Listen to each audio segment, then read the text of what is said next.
Welcome back to the channel, everybody. I am Auphanim. So, despite the SEC's attempts to hinder the progression and growth of Ripple, we all know that Ripple has been doing an amazing job. And considering everything that they're up against, they've been doing an amazing job, actually. And so every once in a while, they have big news coming out. Today, we have a tweet from them here. I guess they want to reiterate this and they want to highlight this because I think it's very important. An aspect of this is very important that I think people don't typically look at. And it's SBI Remit plus Ripple equals instant remittances between Japan and Thailand. And those economies are going to continue to grow exponentially. They're going to continue to explode. So you definitely want to plant roots in there and take as much money with those corridors as possible. There's a lot of money on the table. We know there's trillions of dollars in the unbanked market, P2P, but we also know that there's trillions of dollars in the B2B market, which is a $75 trillion market. We want to take as much out of those corridors as we possibly can. And I think there's a lot that we can do, a lot that Ripple can do as far as XRP, absorbing a lot of those cross-border remittances, as of course they're second to none as of right now with making deals, closing deals, providing infrastructure instantly. They've been ready for years. They've been setting up things for years, but particularly in regions like Japan and Thailand, there's a lot of tourist activity. And of course, the tourist activity took a little bit of a hit because of certain things that were going on. But in the coming years, as things begin to heal and business starts to pick up again, people are going to start traveling again. There's going to be a lot of money coming out of those particular corridors, not only because of the tourist activity in those regions, but also keep in mind that people are migrating. If we're going to use that word, people are migrating much more. Like they're moving from one corridor to another for business, for lifestyles. So there's a lot of people leaving countries and going to others. And I can tell you right now, there are a lot of individuals who are leaving developed countries and going to live in places like Thailand, Cambodia, Vietnam, Japan. It's huge right now because of the affordability of it. But of course, those people have families that are still within the United States. So then, okay, now you would still want to help your family. You're going to have to utilize a service to send your money back home. Now, when you're presented with this, and I'm going to assume that once everything is up and running, advertising is going to be heavy in those corridors, right? Ripple is going to advertise everywhere. And that's going to make a lot of people in those regions begin to use, especially people who once lived in developed countries who want to still help their families. That's going to cause them to send a lot of money, possibly via XRP, back to their home countries and back and forth, of course, right? But some people might need help because they're living in a new country. Maybe someone has to send money to them from the States or from Europe, wherever it might be. And of course, using XRP can be done that way in both directions. And that's going to be very, very healthy. We never want to forget and leave money on the table from the P2P market. Like, don't get me wrong, there's a lot of money in intrabank payments, which Ripple is going to be doing, which is unbelievable. Intrabank payments, there's a lot of money there. There's a lot of money in the B2B cross-border remittance market. There's a lot of money just coming from just general transactions and payroll, such like that, from commercial banks, central banks. There's so much money that stands to flow through XRP. So everything's looking really good. But never forget that aspect that these economies where Ripple is planting are going to be growing, which means what? That the money that's going to be coming into XRP is also going to be growing. So that's just one reason. And the craziest part about it, that's just a tiny reason why XRP is a stronghold, because of the growth of the areas and regions that they are planting roots in. So the money is only going to be increasing. So they have this little thing here on SBI Remit, a tweet from Ripple, SBI Remit customer story. So let's just click on this here and take a little look. We covered this a little bit before, but what we're going to do is let's just get a synopsis of things going on here, and then we're going to move to what is the SBI Remit quarterly report to show you what I really took from this is that Ripple is, when they unveil something, a corridor, it tends to be they're making deals with a lot of winners in those corridors, right? So these companies are growing exponentially, and I just want to show you that because I pulled up SBI Remit's quarterly report, all right? So SBI Remit, it says about SBI Remit, and this is from Ripple.com, the largest money transfer provider in Japan. So as I said before, just another indicator of the size or the level or the prestige of the organizations that Ripple is partnering with. the largest money transfer provider in Japan. 10 plus billion monthly cumulative payment volume in JPY. Imagine even a piece of that going across Ripple. Right? 10 billion, that's a lot of volume right there, in my humble opinion. Maybe I'm wrong. You can let me know in the comments section. I mean, but that seems pretty healthy in my opinion. 90% of customers are foreigners living in Japan. Didn't I just say that? There's a lot of people who are from other countries moving into these regions like Japan, Cambodia, Vietnam. Listen, you definitely want to plant roots there. It's just like how everyone else is planting roots in Latin America and certain countries in Africa. All of these places will be growing exponentially over the next 10 to 15 years. And to be quite frank, they're doing very well right now. And the trajectory is getting higher and higher. So you definitely want to take a piece of that market, in my opinion. So yeah, 90% of the customers are foreigners living in Japan. It says 3 months to complete Ripple implementation. Okay, so I think that's a little conservative in my opinion, but if they really can do it in 3 months, so be it. 3 seconds to settle payments. And that's only going to get faster, in my humble opinion, as Ripple continues to develop the technologies on XRP, or other organizations continue to develop on the XRPL. That's only going to get faster. Everything's going to get better and better. Keep that in mind also. So then I went to SBI.com or SBI.co.in to get their quarterly reports. To just take a little quick look here. Now, it says highlights Q3 FY22 results. And let's just look at the percentages, right? Because they're going in rupees and also in crores, which crores is by 10, I think it's by 10 million.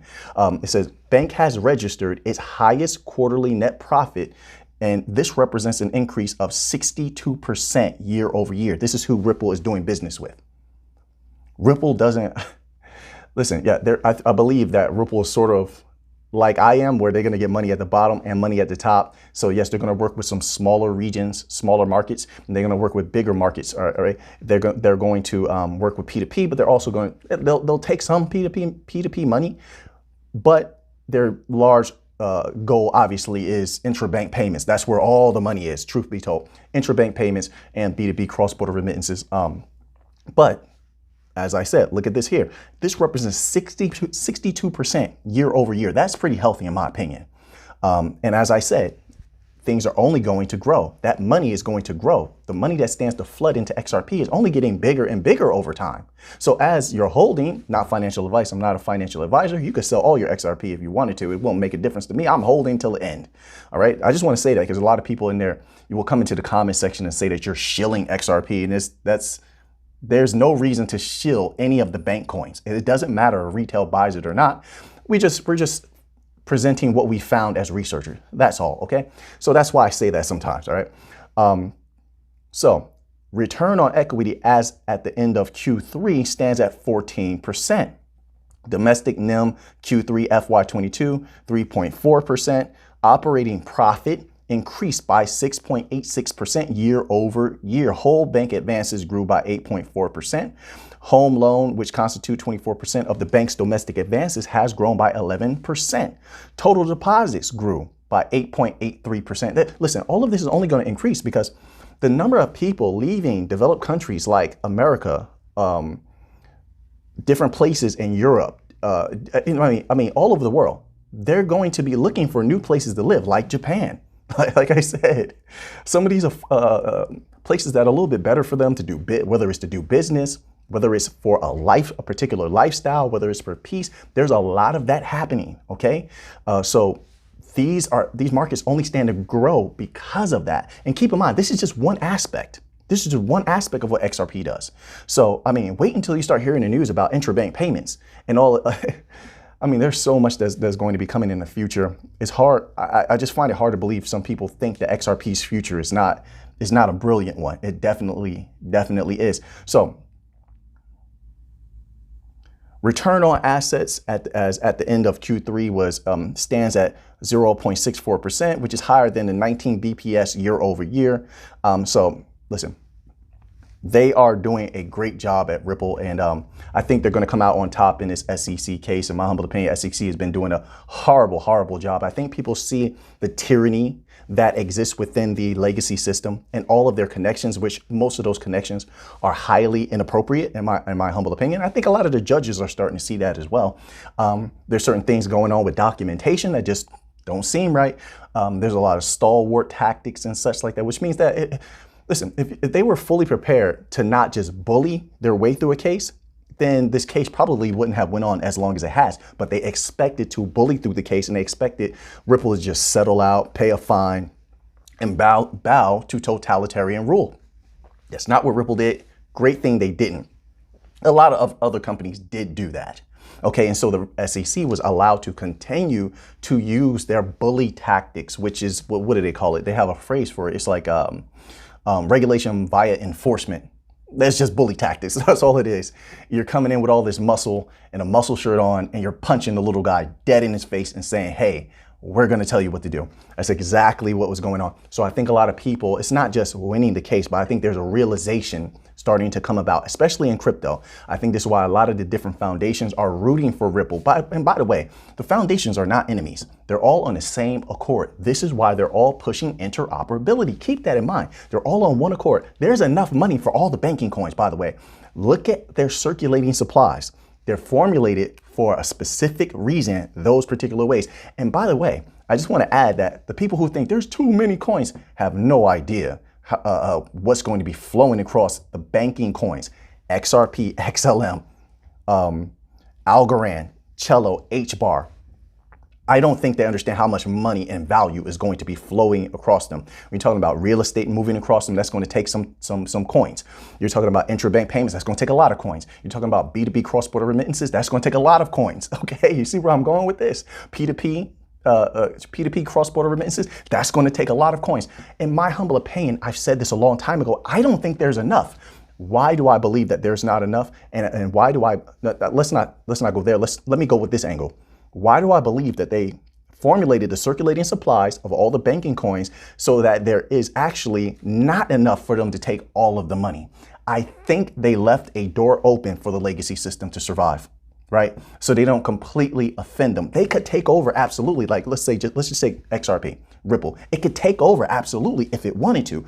But if it did that outright and it just did a hostile takeover, which is what it would be perceived as, no matter how nice they are, that's how it would be perceived. There will be an enormous backlash, the likes of which you have never seen before. The legacy system, while it is old and it is dying, it is a terrible system, old and antiquated. While it is that, they have a lot of money and power, and you would see smear campaigns, the likes of which you have never seen before.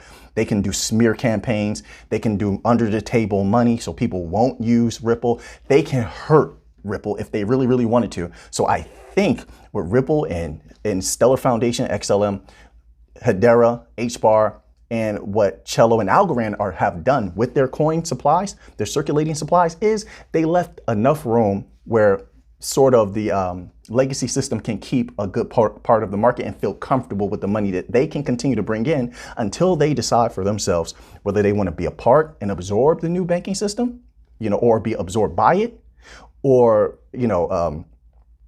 do they want to do away with the old system and just fully just go all in on the new financial system, right? The new financial system is it. There's no overlay with the old legacy system. Just let that one die. So I think they bought them some time, right? And they bought themselves a little bit of leniency so the legacy system doesn't use all that power against them. I think that's what it's all about. But no, I don't think there's enough banking coins. I think the rarity of them, I think they're going to be very rare in the future. It's my humble opinion. I could be completely wrong.